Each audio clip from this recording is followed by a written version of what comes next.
I was introduced to the world of Discord servers by one of my Patreon supporters.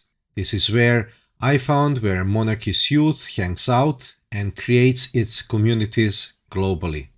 One of these communities is built around the idea of connecting monarchists who want to restore Austro-Hungarian Empire, and they are taking actions outside of the virtual world. The name of the movement is the Danube Unity Movement, and it exists for a couple of months.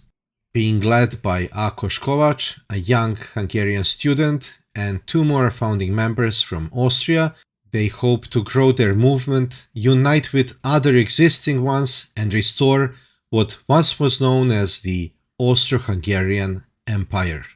First, let's get some data, then move on to the interview, and finally, I'll give you some of my comments. We should start by asking some questions. Questions like, is there support for monarchy in Austria and in Hungary? We can get an idea about this going through the questions from the recent TMC survey. What is your current view on the constitutional monarchy as a system of government?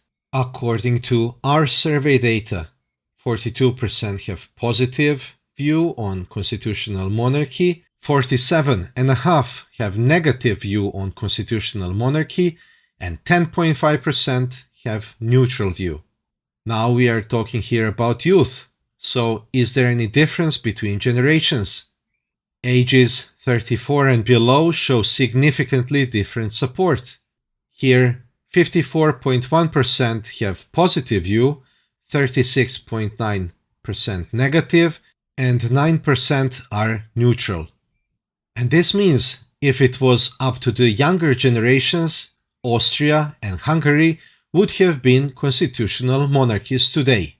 The least support for the constitutional monarchy comes from generation between 1970 and 1979. Positive view on constitutional monarchy here is only 25.7% and negative 64.2%. And now I know what you are thinking. You might be thinking that not all of those with negative opinion on constitutional monarchy are necessarily against monarchy, although they can be very vocal against constitutional one.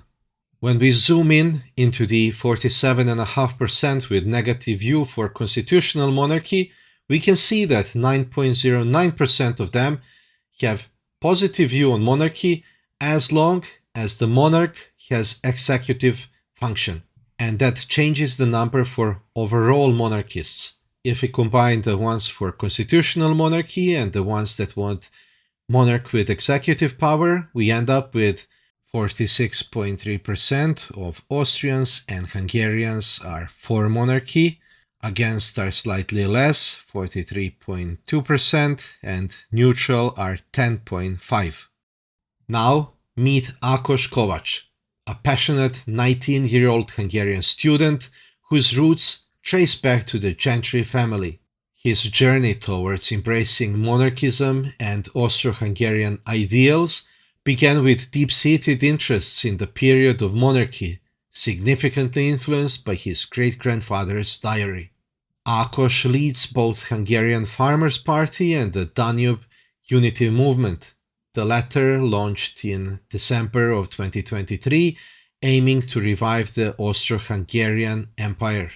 Ákos believes that the legacy of the Austro-Hungarian monarchy is remarkable and regrets that many do not appreciate its historical significance.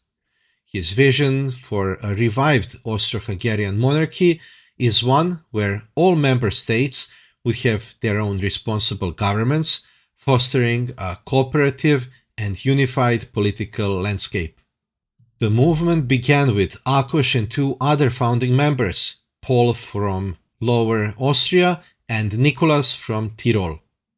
The Danube Unity Movement plans to operate between a political party and socio-cultural movement, participating in political life and organizing charity balls, community programs, and fundraisers.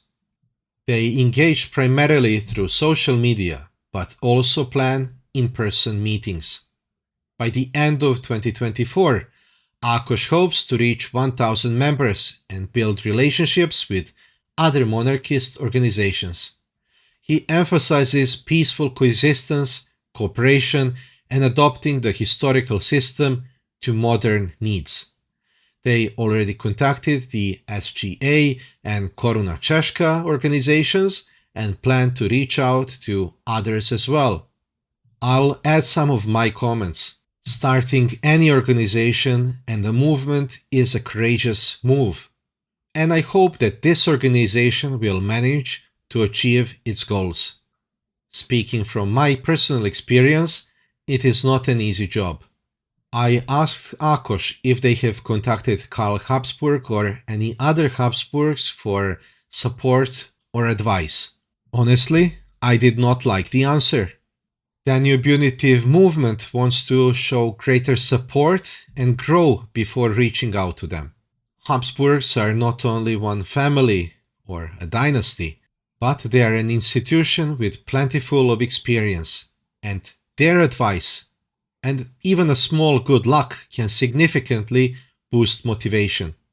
And imagine pitching a grassroots movement under their patronage. That could grow the movement quickly. On the practical side, like every organization, it needs to be registered with the government in the countries where it wishes to operate.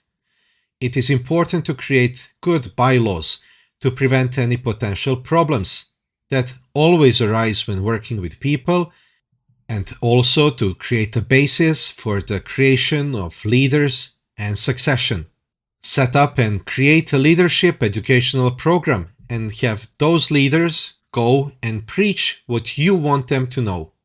Define your vision for monarchy, outline how you plan to achieve it, and ask for help. When people are asked, they tend to help. I have left the Danube Unity Movement Discord channel in the description below, so you can reach them out directly. So there you have it. Are you planning to start a monarchist movement in your country? Are you a member of one? Let me know down in comments. If you want to learn how to run a campaign, check out this video. This video is packed with useful information. Information I wish I had back in the day when I was creating, growing, and leading one monarchist organization that still exists, operates, and grows even after 16 years and multiple changes in leadership. Special thanks to TMC patrons and YouTube members. Your support is appreciated. And if you wish to join them and support us, links are in description below. Thanks for watching. See you in the next one.